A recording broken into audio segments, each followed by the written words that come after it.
Hello and welcome everyone to our channel Akash Agarwal Classes. As always, me Professor Karan Agarwal, I am here. हम लोग mock test paper solve कर रहे हैं. Already 6 mock test papers हमारे solve हो गए हैं, right. Exams बहुत नज़दीक है, तकरीबन 12-13 दिन रह गए, right. This is the time. सबसे इंपॉर्टेंट चीज़ कि एक तो आपका रेस्ट पैटर्न अच्छा होना चाहिए. देखो बहुत सारी इंपॉर्टेंट चीज़ें रहती है जो हम लोग भूल जाते हैं. बहुत ज़्यादा हैवी ईटिंग नहीं होना चाहिए. दूसरा, आपने कॉन्फिडेंट रहना चाहिए, है ना. बिल्कुल भी नेगेटिव एनर्जी नहीं आने देनी चाहिए, कोई भी नेगेटिव थॉट्स नहीं आने चाहिए. Always think about what best is going to happen to you. और अगर ऐसा कुछ चिंता हो भी रहा है तो आकाश अग्रवाल क्लासेस की टीम है ना, राइट. हमारा एम क्या है? The team of Aakash Agarwal classes wants a fantastic result for you. सिर्फ पास होना नहीं है, हमें अच्छा रिजल्ट लेकर आना है, राइट. क्यों? एक अच्छा रिजल्ट क्या करता है? हमें और ज़्यादा एनर्जी प्रोवाइड करता है, बूस्ट करता है, हमारा कॉन्फिडेंस बढ़ाता है. आगे आने वाले एग्जाम्स के लिए हमें अपने आप के अंदर वो एबिलिटी दिखनी चालू हो जाती है कि हाँ, पिछले एग्जाम में हमने अच्छा परफॉर्म किया था तो इस बार भी हम कर सकते हैं, राइट. तो ये छोटे छोटे माइलस्टोन्स होते हैं लाइफ में. एग्जामिनेशन का उतना ही जो है इम्पैक्ट होता है. कोई भी एग्जामिनेशन ये नहीं बताता है कि आप अच्छे हैं, बुरे हैं, इंटेलिजेंट है या नहीं है. वो ये आपको बताता है कि आप क्या कर सकते हो, कितना और ज़्यादा दे सकते हो, right. So that is why I always tell my students, foundation के जो भी स्टूडेंट्स होते हैं मेरे, मैं उनको हमेशा यही सलाह देता हूँ, यही बात कहता हूँ कि देखो पासिंग परसेंटेज 50 है, वो तो हमें चाहिए ही चाहिए, लेकिन हमें उससे ज़्यादा चाहिए. दिल मांगे more. More is always less. जितना ज़्यादा उतना हमारे लिए कम. ऐसा जिद होना चाहिए हमारे अंदर. और हम वैसे भी फाइनेंस सेक्टर से रिलेटेड लोग हैं यार, तो वहां पर तो कितना भी आ जाए कम ही है, यस और नो. तो वो आदत हमें अभी से डालनी पड़ेगी, राइट. सो इसी कोशिश में हम आज मॉक टेस्ट पेपर नंबर 7 में सॉल्व करेंगे. आकाश अग्रवाल क्लासेस की team has lots in store for you people. You already know that. Already revision series, एक रिविजन सीरीज YouTube चैनल पर फ्री आ चुका है. बहुत सारे स्टूडेंट्स ने वो वीडियोस देखे हैं, फॉलो किए हुए हैं, बहुत पॉजिटिव फीडबैक्स हैं, बहुत उन्हें उस चीज़ का बहुत अच्छा इम्पैक्ट हुआ है उन लोगों के ऊपर, बहुत हेल्प हुआ है उन लोगों का. सो आकाश अग्रवाल क्लासेस की टीम का कॉन्फिडेंस और बूस्ट होता है. And then we start thinking about various things, और क्या एडिशन कर सकते हैं और क्या अलग कर सकते हैं. तो ये मॉक टेस्ट सीरीज का, मॉक टेस्ट पेपर्स का सॉल्विंग हम लोगों ने किया. अभी आपके एग्जाम्स के लिए फिर महामैराथन लेक्चर्स आने वाले हैं ना, तो चैनल पर बने रहो. चैनल पर आपको कुछ ना कुछ अपडेट्स आते रहेगा. एग्जाम तक हम लोग आपके साथ है, एग्जाम के बाद भी आपके साथ है. जी हाँ, CMA inter, all of us are waiting for you all कि फटाफट एग्जाम्स दो और CMA इंटर का प्रिपरेशन हमारे साथ स्टार्ट कर लीजिए. फिजिकल बैचेस है, ऑनलाइन बैचेस है, लाइव लेक्चर्स, प्लस अगर आप लोगों को रिकॉर्डेड लेक्चर्स चाहिए तो आप लोगों को हमारे मोबाइल एप्लीकेशन पर मिलेंगे, पेन ड्राइव्स पर मिलेंगे, बहुत सारा स्टडी मटेरियल मिलेगा. टेस्ट पेपर्स बहुत सारे होते ही रहते हैं साथ साथ में. तो ऐसा बहुत सारी चीजें आपके आने वाले एग्जाम्स के लिए भी आकाश अग्रवाल क्लासेस के पास है, right. So let us start. आज का सेशन चालू करते हैं हम लोग. चलो भैया, फटाफट आज का एक पॉजिटिव नोट के ऊपर सेशन चालू करते हैं. मैनेजमेंट में हमारा एम है मैक्सिमम स्कोर करना भैया. करण सर के लेक्चर देख रहे हैं हम लोग, रिवीजन भी देख चुके हैं, एमटीपीस भी सॉल्व कर रहे हैं, तो हमें मैक्सिमम स्कोर करना है. और हमें कॉन्सेप्ट्स आते हैं, हमें ज्यादा रट्टा मारने का जरूरत नहीं. हमें कॉन्सेप्ट्स का अंडरस्टैंडिंग सर ने करके दिया हुआ है, हमें मार्क्स अच्छे आने चाहिए, राइट. चलो लेट अस स्टार्ट. आज का जो फर्स्ट क्वेश्चन है, authority should dash with responsibility. Authority और रिस्पॉन्सिबिलिटी गहरा संबंध है. अधिकार दिए जाएंगे, जिम्मेदारियां भी लेनी पड़ेगी. So authority should always commensurate with responsibility. इसको याद रखेंगे, ये हमारे टेक्स्ट में आया हुआ है. अथॉरिटी शुड ऑलवेज कमेंसुरेट, साथ में चलना चाहिए, हमेशा साथ में चलना चाहिए. अथॉरिटी के साथ रिस्पॉन्सिबिलिटी भी होनी चाहिए. ऐसा नहीं कि सिर्फ अधिकार दे दिया और अगर कुछ मिसयूज हो रहा है, कोई जिम्मेदारी नहीं है साथ में, तो फिर उसका result efficient and effective result नहीं आ पाता है. तो authority should always commensurate with responsibility, always get along with responsibility. Okay, दोनों का साथ साथ में चलना जरूरी है, गहरा संबंध है दोनों का. चलो क्वेश्चन नंबर 18 अभी फिर से अथॉरिटी के ऊपर है. Authority and dash should be को एक्सटेंसिव. साथ में चलने चाहिए, को एक्सटेंसिव होने चाहिए, को एग्जिस्ट करने चाहिए. कौन है भैया, किसका गहरा नाता है? अभी तो बताया था मैंने, responsibility. Authority and responsibility should be को एक्सटेंसिव, ओके बढ़िया है। देखो चलो जिंदा फटाफट फटाफट हो रहा है यार काम। और भी कुछ अगर आप लोगों को लगता है कि कुछ चीज़ें चाहिए हमारे तरफ से तो जस्ट फील फ्री, जस्ट आप लोग you can contact us, comment section में भी बात कर सकते हो भैया। उसके अलावा हमारे कॉन्टैक्ट नंबर्स है आप लोगों के पास, वहाँ पर बात कर सकते हो। ऐप डाउनलोड कर लीजिए, वहाँ पर बहुत सारा मटेरियल है, उस पर बात कर सकते हो। तो ऐसे बहुत सारी चीज़ें जिसके through you can reach out to Aakash Agarwal classes. हाँ, हमारे टीम मेंबर जो है they are always available, they are always ready to help you out, ठीक है। ओके चलिए डिसेंट, लेकिन कभी कभी क्या होता है इमीडिएटली रिस्पॉन्स शायद ना आ सके, क्योंकि even you have to understand दिन भर लेक्चर्स होते हैं, हमारे फैकल्टी मेंबर्स वेरियस सब्जेक्ट्स पढ़ाते हैं। जैसे फॉर एग्जांपल मैं खुद स्कूलिंग सेक्शन में पढ़ाता हूँ, मैथ्स और साइंस, फिजिक्स, केमिस्ट्री पढ़ाता हूँ। फिर 11th-12th में management, organisation of commerce and management पढ़ाता हूँ। Same is the case with Shruti madam, maths पढ़ाते हैं 11th-12th में, तेजस सर पढ़ाते हैं, आकाश सर पढ़ाते हैं। तो हो सकता है इमीडिएटली रिस्पॉन्स ना आए, लेकिन रिस्पॉन्स जरूर आएगा। So do not worry for that, okay. कभी कभी क्या होता है बच्चे बेचारे एग्जाम के प्रेशर में आके थोड़ा सा चिंता में आ जाते हैं, तो ऐसा उनकी भी गलती नहीं, उनको ऐसा लगता है कि तुरंत रिप्लाई आना चाहिए, बट हर बार ऐसा पॉसिबल नहीं हो पाता है। But yet we are available over here for full support for you people, क्योंकि आखिरी के ये 2 हफ्ते बहुत क्रिटिकल है आप लोगों के लिए। चलो, और चैनल पर तो सब चीज़ें है ही यार भैया, क्या जरूरत है, चैनल पर सारे यही तो टीचर्स है, दिन भर पढ़ाई तो रहे आप लोगों को, ठीक है। Decentralisation is completed only when the fullest possible delegation is made at dash level of organisation. यहां पर एक डैश होना चाहिए, at which level of organisation. Concept को पहले समझेंगे। Decentralisation is possible, is completed, कब पूरा तरह कंप्लीट है, when fullest possible delegation is made at which level. Decentralisation मतलब डिसीजन लेने का अथॉरिटी जो है वो हमने बांट दिया है ऑर्गेनाइजेशन के अंदर, जो है वो पूरी तरह से बांट दिया। सेंट्रलाइज नहीं रखा है कि एक ही ग्रुप है या एक ही पर्सन है या एक ही एक सेंटर पॉइंट है जो डिसीजन ले रहा है। हर डिपार्टमेंट को हर लेवल पर डिसीजन लेने का अधिकार दिया गया है, काम करने का अधिकार दिया गया है, तो ये डिसेंट्रलाइजेशन। सो डिसेंट्रलाइजेशन कब कंप्लीट है, when the fullest possible delegation is made at all levels of the organisation. ऐसा नहीं कि डिसेंट्रलाइजेशन सिर्फ टॉप लेवल के लिए बना के रखा है या मिडिल लेवल के लिए बना के रखा है कि मिडिल लेवल वाले को अधिकार है डिसीजन लेने का और लोअर लेवल वालों को सिर्फ सुनना पड़ेगा, ऐसा नहीं। डिसेंट्रलाइजेशन, कंप्लीट डिसेंट्रलाइजेशन कब होता है, जब डिसीजन लेने का अधिकार, fullest possible delegation of authority is made at all levels, मतलब हर डिपार्टमेंट को हर level, top, middle, lower level पर अधिकार है, डेलीगेशन किया हुआ है, अथॉरिटी है डिसीजन मेकिंग का, राइट। सो ये पॉसिबल होता है at all levels of the organisation पर दिया हो तभी, राइट। चलिए आगे बढ़ेंगे क्वेश्चन नंबर 20 की तरफ।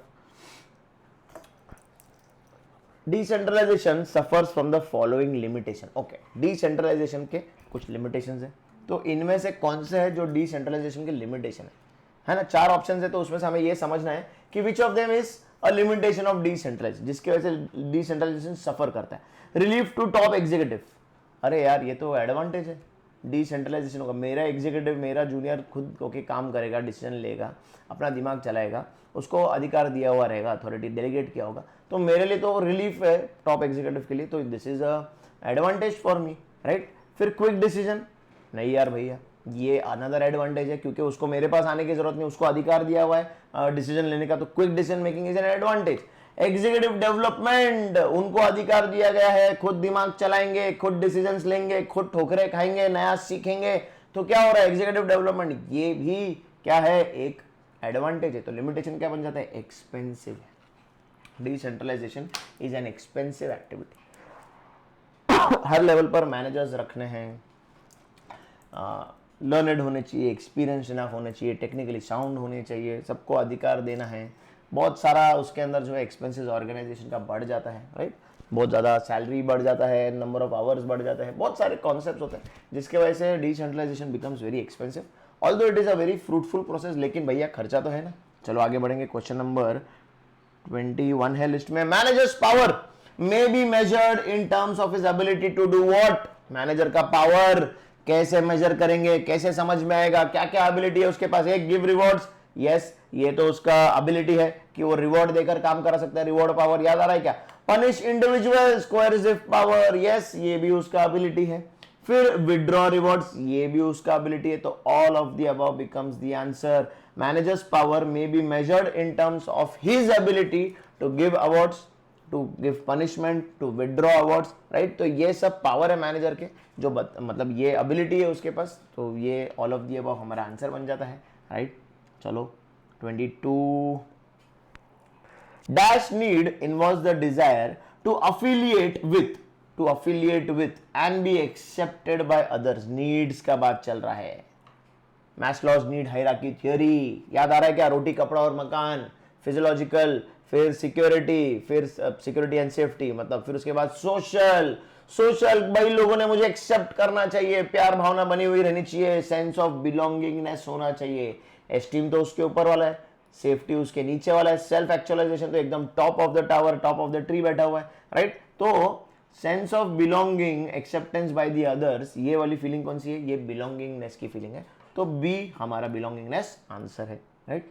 वो एक टावर आपने याद रख लिया तो आपको हर तरह का क्वेश्चन इस टॉपिक से रिलेटेड हमेशा आप सॉल्व कर पाओगे, you need not worry about that, right. चलो, the theory that an individual tends to act in a certain way with the expectation that the act will be followed by a given outcome, an individual acts in a certain way, इस उम्मीद से कि that action will be followed by a given outcome, कि ये करने से ये होगा, and according to the attractiveness of the outcome, ये करने से ये होने वाला है, वो अट्रैक्ट कर रहा है, वो आउटकम अट्रैक्ट कर रहा है। ये कौन सा थियरी है? ये इक्विटी थियरी है। इसको प्लीज आप लोग याद रखेंगे, लर्न करेंगे कि बाबा एक इंडिविजुअल एक एक्शन कर रहा है, मतलब he is acting in a certain वे। अभी वो एक्शन किस पर डिपेंडेंट है? वो एक्सपेक्ट कर रहा है कि इस एक्शन से एक फिक्स आउटकम आने वाला है, जैसे मेहनत करेंगे तो रिजल्ट अच्छा आने वाला है, आकाश अग्रवाल क्लासेस के लेक्चर्स देखेंगे, हेल्प होगा, मोटिवेशन मिलेगा, कॉन्सेप्ट्स क्लियर हो गए, रिजल्ट अच्छा आने वाला है। सो दैट रिजल्ट अच्छा आने वाला is outcome, that outcome is attracting you. तो ये कौन सा थियरी है? ये इक्विटी थियरी है। प्लीज इसको लर्न करेंगे। इक्विटी थियरी शॉर्ट में मैंने समझाया आप लोग को,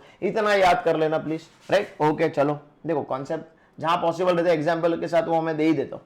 इवन दो ये सीरीज ज्यादा एग्जाम्पल्स और एक्सप्रेशन वाली नहीं है, फिर भी मेरा स्वभाव है, मुझे ये समझ में आता है हमेशा से कि कॉन्सेप्ट क्लियर रहेगा तो मेरा बच्चा किसी भी तरह का क्वेश्चन हो उसे फेस कर सकता है, right. This is my basic understanding. जहां भी मैं सिखाता हूं, मैं फिजिक्स और केमिस्ट्री सिखाता हूं भैया। फिजिक्स और केमिस्ट्री आप लोगों ने भी पढ़ा है, ऑल्दो अभी आप कॉमर्स में आ गए हो, पर स्कूल तक आपने पढ़ा है। वहां पर रट्टा मारने जैसा, लर्न करने जैसा बहुत ज्यादा कुछ नहीं था। वहां पर कॉन्सेप्ट समझ में आना चाहिए था कि लॉज ऑफ मोशन समझ में आने चाहिए थे, ग्रेविटेशनल पुल समझ में आना चाहिए था, एस्केप वेलोसिटी, मैग्नेटिक इंडक्शन समझ में आना चाहिए था। समझ में आ जाए तो फिर अपन लिख कर आ सकते थे, नहीं समझ में आए तो did not make lot of sense. तो मेरा चैलेंजिंग सब्जेक्ट है, तो वही आदत मेरी हर सब्जेक्ट में है कि भाई आपको समझ में आ जाए। फिर आप एमसीक्यू वाला हो, ऑब्जेक्टिव वाला हो, सब्जेक्टिव वाला हो, ओरल हो, वाइवा हो, किसी भी तरह का एग्जाम हो या लाइफ का एग्जाम हो, मेरा बच्चा वहां पर जरूर खड़ा हो जाएगा, राइट। चलो आगे 25 है हमारा लिस्ट में। Leaders who inspire followers to transcend their own self interest for the good of the organisation. ऐसे लीडर्स जो एम्प्लॉयज को इंस्पायर करते हैं कि खुद का भला मत सोचो, ऑर्गेनाइजेशन का भला सोचो, and are capable of having a profound and extraordinary effect on followers. Fantastic effect followers के ऊपर। भाई लोग सुनते हैं, जो बाबा जी बोलेंगे, जो लीडर साहब बोलेंगे, जो नेताजी बोलेंगे, वो हम करने को तैयार है। Extra ordinary impact, extra ordinary effect होता है फॉलोअर्स के ऊपर। तो ये नेता कौन है? ये लीडर्स कौन है? ये ट्रांसफॉर्मेशनल लीडर्स है। सोच बदल देते हैं, ट्रांसफॉर्म कर देते हैं कि बंदा अपने बारे में नहीं सोच रहा है, बंदा सेल्फलेस हो गया है, ऑर्गेनाइजेशन के बारे में सोच रहा है। जो बोलते हैं बाबा जी, जो नेताजी बोलते हैं, जो लीडर बोलते हैं, जो मैनेजर बोलते हैं, वो सुनते हैं। एक्स्ट्रा ऑर्डिनरी इफेक्ट जो बोलते हैं वो फॉलो करते हैं। जबरदस्त इंपैक्ट है। ट्रांसफॉर्मेशनल लीडर्स होते हैं, ट्रांसफॉर्म कर देते हैं, राइट।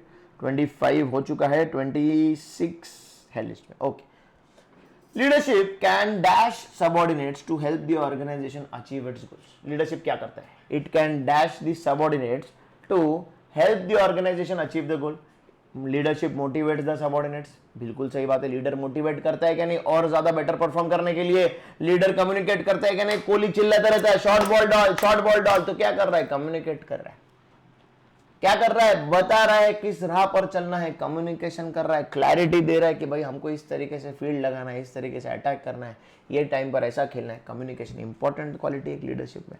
फिर डायरेक्शन दे रहा है, धोनी भैया पीछे खड़े रहते हैं, बोलते हैं कि नहीं आगे डाल, जो बोल रहा हूँ वो सुन। तो क्या कर रहा है, डायरेक्शन दे रहा है, दिशा दिखा रहा है कि इस रास्ते पर चलो, रिजल्ट अपने आप आएगा। मतलब ये सारे के सारे काम लीडरशिप कर रहे हैं सबऑर्डिनेट्स के लिए। तो ऑल ऑफ द अबव हमारा आंसर हो जाता है। बराबर है क्या नहीं? मैनेजमेंट समझना है तो 3 लोग हैं जिंदगी में। एक है आपकी मम्मी, उनको देख लो, मैनेजमेंट समझ जाएगा, बहुत हद तक समझ जाएगा। नहीं तो MS धोनी है, उसको देख लो बंदे को, भैया मैजिशियन है, इतना रिस्पेक्ट है उस बंदे के लिए। ठीक है, अभी ये सेशन वो जगह के लिए नहीं है, बट मन में आया तो बोल दिया। और अगर फिर भी नहीं समझ में आ रहा है तो योर्स ट्रूली मौजूद हूँ यहाँ पर, हमसे सीख लो, हम सिखा देंगे। ठीक है, चलो आगे बढ़ते हैं हम लोग। मेरा फेवरेट सब्जेक्ट है, इसीलिए भी मैं पढ़ाता हूँ यार। 27 ERG theory was introduced by whom? ERG theory क्लैटन एल्डरफर, इन्होंने इंट्रोड्यूस किया था ERG थियरी। इसको आपको लर्न करना पड़ेगा। ERG theory was given by Clayton Alderfer. Okay, ये लर्न करना पड़ेगा टॉपिक आपको, ये आपके नोट्स में आया हुआ है। क्या होता है, बहुत बार हम लोग इग्नोर कर देते हैं, क्या लगता है कि यार ये कहाँ से आएगा, कभी कुछ भरोसे नहीं, कहीं से भी पूछा जा सकता है। तो इट इज मच बेटर, इतना सा आपको देखना है। Simulation, simulation is useful. कहां पर सिमुलेशन यूजफुल है भैया? ऑप्शंस देखेंगे, टू सिम्युलेट कर रहे हैं हम लोग, सेम तरह का एनवायरनमेंट क्रिएट कर रहे हैं देखने के लिए। जैसे क्रैश टेस्ट होते हैं गाड़ियों के, राइट? तो वो बिहेवियर जज करते हैं कि नहीं, किस तरीके से एक पर्टिकुलर एनवायरनमेंट में रिएक्शन हो रहा है, किस तरीके से एक पर्टिकुलर एक्टिविटी रिजल्ट दे रही है एक पर्टिकुलर एनवायरनमेंट, सिमुलेटिंग एनवायरनमेंट के अंदर, राइट? तो हम लोग बेसिकली क्या कर रहे हैं, वी आर ट्राइंग टू जज the behaviour of a system. Simple बात है, सिमुलेट कर रहे हैं हम लोग, जज करने की कोशिश करें कि ये सिस्टम किस तरीके से चल पाएगा या नहीं चल पाएगा। क्रैश टेस्ट एकदम सिंपल एग्जांपल है। आंसर फिर देखो, बाकी के ऑप्शन देखने की जरूरत नहीं है। To observe the behaviour of a system, simulation, simulation is used to observe the behaviour how a system is working, क्या इंपैक्ट होने वाला है, क्या रिजल्ट देने वाला है, इतना ध्यान रखो। सिंपल गोष्ट है, गोष्ट मतलब मराठी में सिंपल बात है। Okay, question number 29, decisions which are repetitive. यार रेपिटेटिव आगे दिखने की जरूरत नहीं, रेपिटेटिव है, प्रोग्राम डिसीजंस है।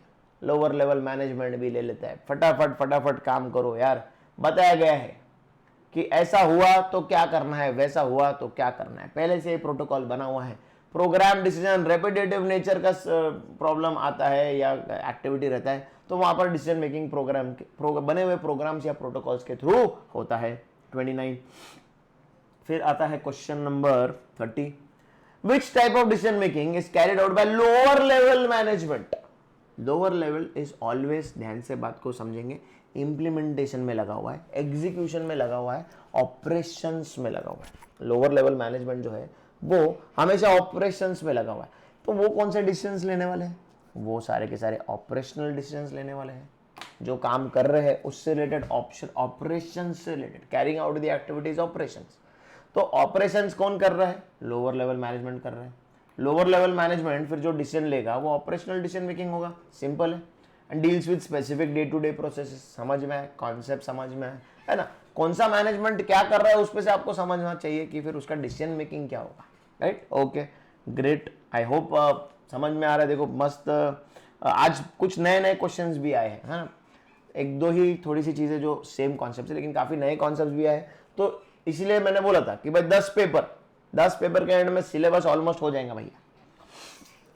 तुरंत एग्जाम होगा, बताना है कैसा हुआ था एग्जाम, मजा आया नहीं आया, अच्छे से सॉल्व हुआ क्या नहीं हुआ, फीडबैक आना चाहिए, ताकि मेरे भी मन को तसल्ली हो, हाँ यार कुछ मतलब उसका पॉजिटिव इंपैक्ट हुआ है। Okay, in the context of decision making which of the following best describes a heuristic. In the context of decision making heuristic को डिस्क्राइब करने वाली बेस्ट चीज कौन सी है? एक एक ऑप्शन देखेंगे हम लोग। A rule that a person relies upon to assess और कैटेगराइज चॉइसेस, तो ट्रायल एंड एरर मेथड था, तो रूल की तो बात ही आती नहीं है ना? फिर वन ऑफ द, अभी हम लोग ह्यूरिस्टिक की बात करें, पर्सन की बात करें, ह्यूरिस्टिक टेक्निक जो फॉलो करता है, one of the many personal learned rules that a person applies in the process of decision making. Personal learned rules एक पर्सन अप्लाई करता है, ट्राई करके देखता है कि मैंने क्या क्या काम सीखा हुआ है, उसके हिसाब से मैं कुछ अप्लाई करने की कोशिश कर रहा हूं डिसीजन मेकिंग के प्रोसेस में। तो this is describing a heuristic. This is basically describing a heuristic. दूसरे दो ऑप्शन भी पढ़ लेते हो ताकि आपका क्लैरिटी हो, पूरा चीज हो। A fix set of internal rules that person uses when making a decision, ये तो ह्यूरिस्टिक में बिल्कुल भी नहीं आते। An attitude that prefers to look at a question as a whole, नहीं बाबा ये भी वो बात नहीं है। बेस्ट डिस्क्रिप्शन मतलब एज अ होल हम लोग वहां पर देखते भी है, ऐसा मैं मना नहीं कर रहा हूं कंप्लीटली, लेकिन best description of a heuristic यही है कि भाई आपने कुछ सीखा हुआ है, many personal learned rules that a person applies. मैं पर्सन हूं, मैं एक ही रोल में हूं, मैनेजरल रोल में हूं, मैंने काफी सारा एक्सपीरियंस लिया हुआ है, काफी सारी चीजें सीखी हुई है। जैसे कोई डॉक्टर रहता है तो उन्होंने बहुत थियरी पढ़ा हुआ है, बहुत प्रैक्टिकल अप्लाई किया हुआ है, पेशेंट्स के ऊपर काम भी किया हुआ है। तो अचानक ये सब नॉवल केस आता है तो उन्होंने बहुत सारी चीजें सीखी हुई, उनमें से कोई चीज वो अप्लाई करते देखते कि बाबा ये औषध, ये दवाई देकर देखते हैं 2 दिन 4 दिन क्या बिहेवियर होता है, फिर स्टेज बी पर जाते हैं, फिर सी पर जाते हैं। तो this is the best description of a heuristic. Okay चलो 32 रहेगा लिस्ट में। As a manager moves to higher positions in an organization, the ability to make dash becomes important. The ability to make dash becomes important. Manager higher position पे जा रहा है, नीचे से ऊपर, एग्जीक्यूटिव से डेप्यूटी, डेप्यूटी से मैनेजर, मैनेजर से जनरल मैनेजर, मतलब धीरे धीरे इज क्लाइंबिंग द लैडर। तो the ability to make dash becomes important. To make what, सबसे पहले तो ability to make decision becomes important. जितना ऊपर आप जाओगे उतना ज्यादा आपको डिसीजन लेना पड़ेगा, उतने ज्यादा आपकी डिसीजन मेकिंग बेटर होनी चाहिए, एक्यूरेट होनी चाहिए। अभी ऊपर जा रहा है तो कौन से डिसीजन लेने पड़ेंगे? Non programme decisions more important हो जाते हैं, हाँ कि ना। As a manager moves to higher positions in an organisation, to the ability to make non programme decisions becomes more important. बराबर है कि नहीं? जितना ज्यादा ऊपर जाएगा उतना ज्यादा नॉवेल प्रॉब्लम, जो यूनिक सिचुएशन जो आते हैं वो हैंडल करना ज्यादा इंपॉर्टेंट बन जाता है। Non programme decision making becomes more important. Question समझ में आया? 2 जगह पर था, राइट? ओके क्वेश्चन नंबर 33 पर जाते हैं। सीपीसी, ओके भैया, CPC means what? CPC last वाले चैप्टर में क्रिटिकल पॉइंट कंट्रोल, सीपीसी एक क्रिटिकल पॉइंट है, उसी के ऊपर कंट्रोल एक्सरसाइज किया गया है। हम लोगों ने वो पाथवे देखा हुआ है मेरे रिवीजन लेक्चर्स में भी, रेगुलर लेक्चर्स में तो और ज़्यादा डिटेल में दिया हुआ है। क्रिटिकल पॉइंट कंट्रोल के ऊपर हम लोगों ने काफ़ी बात किया हुआ है। तो सीपीसी का म्हणजे क्रिटिकल पॉइंट कंट्रोल। ओके ये तो सिंपल, बहुत में मुझे ऐसा लगता है कि बहुत इजी क्वेश्चन था। फिर क्वेश्चन नंबर 35 है लिस्ट के ऊपर। On the job training is normally given by, कौन देते हैं ऑन द जॉब ट्रेनिंग? आप काम पर लगे हुए हो, आप आज नए नए काम पर लगे हुए हो। ऑन द जॉब ट्रेनिंग, आपके सामने एक ऑपरेटिंग मशीन है, काम दिया हुआ है, आपको काम करना है। ऑन द जॉब ट्रेनिंग, आपको सिखाना है, कोई ना कोई आपको खड़े रह के सिखाएगा, है ना? ट्रेनिंग दे रहे हैं, तो ये on the job training. While you are working, उसी टाइम पर जो आपको ट्रेनिंग दे रहा है वो कौन है? ऑब्वियसली वो आपका सुपरवाइजर है, आपका सीनियर है, सुपीरियर है। यस और no? On the job training normally is given by the superior और सुपरवाइजर। जैसे वो चाय के ठेले पर रहता है ना, क्या एक मालक रहता है और उसके हाथ के नीचे एक छोटू रहता है। एग्जाम्पल समझाने के लिए बता रहा हूँ, ये सही नहीं है, चाइल्ड लेबर राइट नहीं है, लेकिन ऑन द जॉब उसको काम करते करते इंस्ट्रक्शन दिए जा रहे, तो कौन दे रहा है? सीनियर दे रहा है, ताकि वो भी फिर एब्सेंस में सीनियर के खुद होके काम कर सके या सीख जाए कैसे काम करना है कैसे नहीं। डायरेक्टली काम पर लगा दिया जा रहा है और साथ में काम सिखाया जा रहा है, जो जनरली हमारा सुपीरियर ही करता है इंस्ट्रक्शन देने का काम। चलो question number 36। Dash is the artery of an organisation. भैया artery of an organisation, blood is flowing through the organisation, artery से। Oxygen is flowing through the organisation, artery से। Oxygen of a relation, blood of a relation, blood of any kind of organization, the artery of any kind of organization is nothing but communication. कोई भी relation हो हमारे planet पर, working relation हो या non working relation हो, हर relation के लिए आर्टरी जो है वो सिर्फ और सिर्फ कम्युनिकेशन है, ये याद रखना। कम्युनिकेशन हमारा स्ट्रांग रहेगा तो हमारा वर्किंग रिलेशनशिप हमेशा बहुत अच्छा रहेगा, मिस्टेक्स नहीं होंगे। जैसे हमारा और आपका कम्युनिकेशन, भाई आपको अनाउंसमेंट्स आते हैं, टाइम पर लेक्चर्स आते हैं, क्लैरिटी के साथ बताया जाता है, सिखाया जाता है, समझाया जाता है, तो क्या हो रहा है? कम्युनिकेशन हो रहा है, आप तक मैसेज पहुंच रहा है। तो this is the artery of the organisation. Artery एक इंपॉर्टेंट चीज है हमारी बॉडी के अंदर, इंपॉर्टेंट ब्लड वेसल है जो ऑक्सीजन लेकर जा रहा है, अच्छा ब्लड लेकर जा रहा है। सिंपल बात है क्या नहीं? So similarly communication is the same thing for an organisation. Question number 37। Directing is a dash function. Directing पहले भी देख चुके हैं, डायरेक्टिंग एक कंटिन्यूअस फंक्शन है भैया, रुकने वाला नहीं है। थोड़ा सा डायरेक्शन दे दो, उसके बाद आप अपने रास्ते चल पड़ो, ऐसा होता नहीं है। गूगल मैप वाली आंटी एंड तक चलती है आपके साथ, जब तक यू हैव अराइव्ड नहीं बोलती तब तक रहती है क्या, नहीं तो वो डायरेक्ट कर रही है। It is a continuous process, जब तक प्रोसेस रहेगा तब तक डायरेक्टिंग चलता रहेगा, कंटिन्यूअस प्रोसेस है।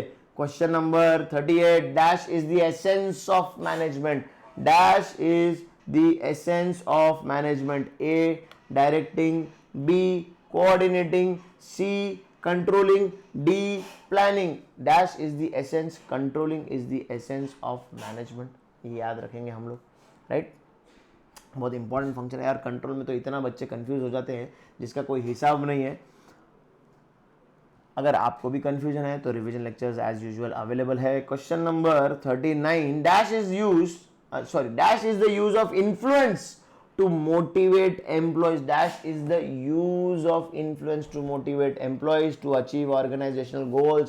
How are we motivating employees? Through the function of leading. Leading क्या कर रहा है, इन्फ्लुएंस करने की कोशिश कर रहा है, गाइड करने की कोशिश कर रहा है, मोटिवेट करने की कोशिश कर रहा है। To what? To achieve the goals of the organisation. Simple बात है क्या नहीं है, राइट। लीडरशिप एक बहुत इंपॉर्टेंट फंक्शन है ऑर्गेनाइजेशन में, लाइफ में भी impact. Question number 40. The elements of management process are known as the dash of management. Elements of management process are known as functions of management. Basic काम है यार, पहला चैप्टर ही उसी के ऊपर है, functions of management के ऊपर, right? All the elements of management are basically the functions of management. ठीक है, मैनेजमेंट कॉन्सेप्ट दूसरा चैप्टर है, क्या भूलना नहीं, कंफ्यूज हो जाते हैं बहुत बार बच्चे। क्वेश्चन नंबर 41 है, which of the following elements is odd with Weber's 6 major principles? Which of them is odd with Weber's 6 major principles? Weber, Max Weber, hierarchy theory याद आ रहा है क्या, ब्यूरोक्रेसी, राइट। अभी उन्होंने जो 6 मेजर प्रिंसिपल दिए थे, इनमें से कौन सा वो नहीं है, odd man out. Hierarchical structure, hierarchical structure जो मैक्स वेबर का थियरी है, हायरार्की का बात कर रहा था।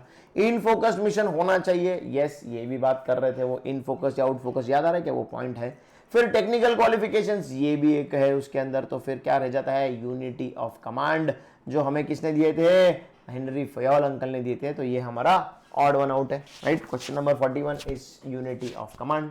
आगे बढ़ते हैं हम लोग भैया, 44, ओके, ट्रू और फॉल्स। हमेशा हर पेपर में हमने देखा आखिरी दो क्वेश्चन ट्रू और फॉल्स आए हैं। Creative techniques, creative techniques, creative techniques are also known as participative techniques. Creative techniques participative techniques नहीं है, ये आंसर कंप्लीटली रॉन्ग है। Creative techniques are not known as participative techniques, this is a false statement, right.